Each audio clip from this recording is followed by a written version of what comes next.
Assalamualaikum warahmatullahi wabarakatuh. Perkenalkan, nama saya Farid Akbar Hidayatullah dari 10 TU1 SMK Bakti Prajapat. Saya akan mempresentasikan cara merakit lampu rem di wiring diagram.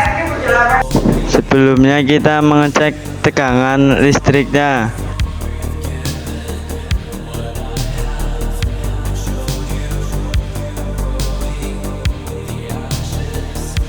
Saya akan menggunakan multitester dan di sini cara mengukurnya pakai ohm ke 1x.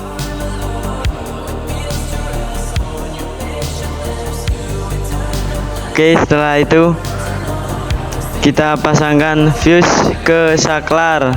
Setelah itu saklar ke rem. Setelah itu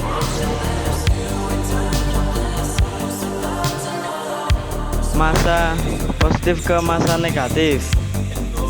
Oke.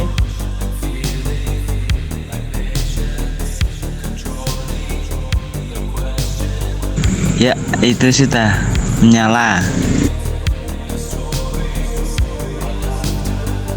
Sekarang kita sambungkan ke sebelah kanan, sama saja seperti yang kiri, dari masa negatif ke masa positif, terus rem ke rem.